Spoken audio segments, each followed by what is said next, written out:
Hello అండి. మన కడపలో మోచంపేట లక్ష్మీనరసింహస్వామి గుడిలో వచ్చేసి హోమం పెట్టారనమాట. స్వాతి నక్షత్రం రోజున 29వ తేదీ హోమం పెట్టారు. అంటే శుక్రవారం ఈ రోజే అనమాట.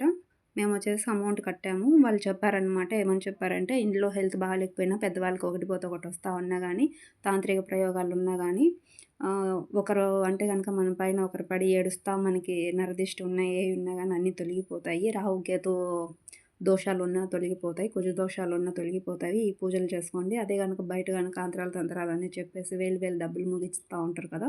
ఇలాగ చేస్తే గనక చాలా మంచిది. మీరు ఇలాగ చేపించుకోండి అని చెప్పారు. ఇంగా ఎవరు దోస్తే వాళ్ళు అమౌంట్ కట్టారు. అలాగే నేను గాని కట్టాను. హోమం అంతా పూర్తయిపోయిన తర్వాత నేనొచ్చేసి ఇంగా ఇలాగ దర్శనం చేసుకున్నాననమాట. లక్ష్మీ నరసింహస్వామి, లక్ష్మీదేవిని. ఇంక హోమంలో ఉన్న మైనం ఉంది కదా! ఆ మైనాన్ని ఇంగ అందరూ బయటికి తీశారనమాట. అది పెట్టుకున్నామంటే కొన్ని నరఘోష, నరదిష్టి అవన్నీ తొలగిపోతాయి.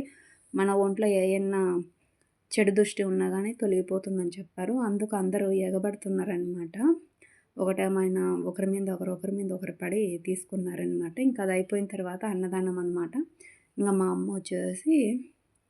అమ్మ నేనొచ్చాము. మా ఆయనైతే గనక పనికెళ్ళాడు. ఇంక రమ్మంటే గనక వద్దులే నువ్వు మీ అమ్మని తీసుకొనెళ్ళు తోడుగానని చెప్పాడు. సరేలే అని చెప్పేసి ఇంగ నేను, అమ్మ వచ్చామనమాట. ఇంకా నేను పూజ అంతా అయిపోయింది. హోమం పొద్దున్నుంచి ఇంక ఒక్క పొద్దుతోనే ఉన్నాను కదా!